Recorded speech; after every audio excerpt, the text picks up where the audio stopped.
ભગત કોને કહેવાય? ભક્તિ કરી જાણે એને ભગત કહેવાય. લલાટે પડા બોલ્યા છે, રુદનની ધાર વહી રહી છે, એને ભગત ના કહેવાય, એને દુશ્મન કહેવાય.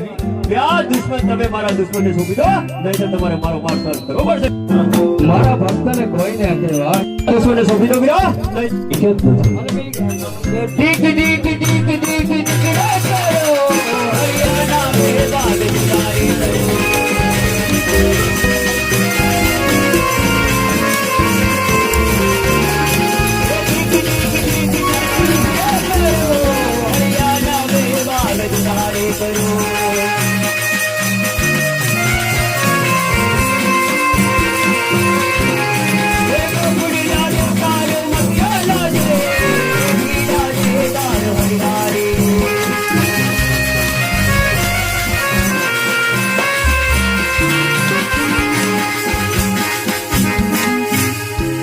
હજી કહું છું, મારા દોસ્તોને સોંપી દો વ્યા, નહીં તો તમારે મારો માર સહન કરવો પડશે વ્યા. એમાં કઈ માત પિતાને લાજવાની કોઈ વાત આવતી નથી, પણ તમાર તાકાત દર્શાવી હોય તો દર્શાવી શકો છો, પણ એ વાત તો કદાચ શક્ય જ નથી. પડે ભાડે કેવાય, પડે હટારે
આજની રમતમાં તમારી જીત થઈ છે અને મારી હાર થઈ છે, તો અત્યારે મને સોના દ્વારકામાં બોલવાના કારણ વિરા?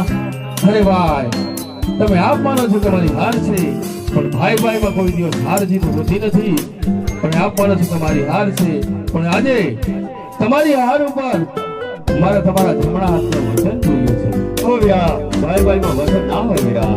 અરે ભાઈ, ક્યારેક વાત પણ હોય અને ક્યારેક વચન પણ હોય, તો આજે મારા તમારા વચનની જરૂર છે. ઓ વિરા, વચન તો અમુક પણ માંગવા જેવું જ માંગજો વિરા. અરે ભાઈ, મારે જે માંગવા જેવું હશે તે જ માગી, પણ વચન આપતા પહેલા તમે 100 વાર વિચાર કરજો કે વચન આપી કદાચ પાછું ના ફરી જવાય, તેનો પણ તમે ખ્યાલ રાખજો. લો વીરા વસંત, તો લાવો બેટા. રઘુકુળ રી સદા ચલી આઈ, રઘુકુળ રી સદા ચલી આઈ, પ્રાણ જાય પણ વીરા બલરામના વચન નહીં આવે. સૌને તમે શાંતિથી સાંભળો, કારણ કે તમે રઘુકુળ વિશે દર્શાવી છે. તો જેમણે લલાટે રાજા ગોકર્ણના રાજા અજમલને એક સવા શેર માટીની ખોટ છે, સવા શેર માટીની ખોટ પૂરવા માટે હું રાજા અજમલને વચન આપી દીધું. તો સૌપ્રથમ કરવાનું છે, અને હું પણ તમારી સાથે છું, તમારે ગભરાવાની કોઈ જરૂર નથી. ઓ વીરા, આ વાતના પહેલા ખબર હોત તો હું તમને વચન ના આપતો વીરા. અરે ભાઈ, તમે હવડે તો બોલ્યા કે રઘુકુળ રીત સદા ચલી આઈ, રઘુકુળ રીત સદા ચલી આઈ, પ્રાણ જાય તો ભલે જાય પણ બલરામનું વચન જાય ના જાય. તો વીરા તમારા વેણ કેમ ઈચ્છા જાય?